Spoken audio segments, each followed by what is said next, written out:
tell us one thing that you learned about yourself in the last during this pandemic.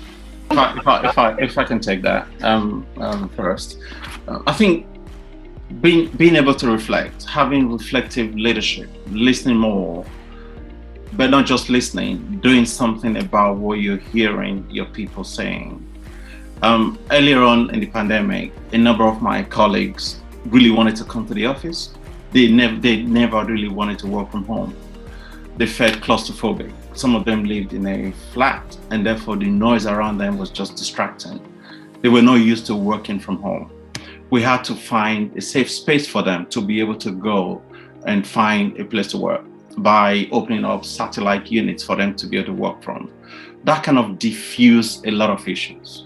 There were other parts of my team who were having some mental, health issues in terms of being stressed by the environments around them, people around them catching COVID, dying of COVID.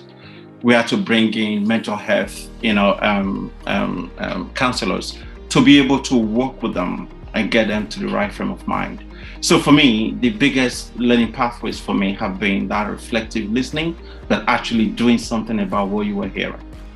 For me and for us as a business, it's been more around listening closely to customers and our stakeholders, and really understanding the world from their point of view, and then doing something with that. So very similar actually to what Philip was saying, but with a kind of even more external perspective, if you like.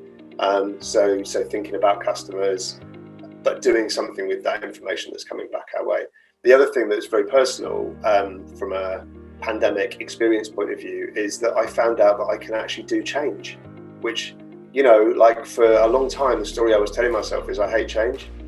I don't love it, but I can do it. And it kind of forced my hand a bit, like on lots of different levels, from a personal point of view, from a business point of view.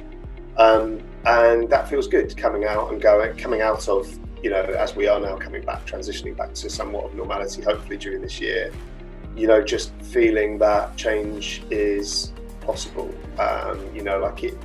Big uncertain things just being thrown at you, there are ways and means of staying energized through that. I think for me, it's this period has really tested a lot of the leadership theory, and so I think the importance of good leaders. And if we look to government, where they've been clear and made good decisions, people have felt calm and they felt led. Where they've been really unclear and made bad decisions, there's been absolute chaos. And I think for me, this thing about having a vision, and people often talk about a vision and it's written on paper, a good leader has a vision and motivates people to go along by it. Actually, that's the direction and the sense of vision that people kind of need to get to that goal, I think has really come clear for me over the last 12 months.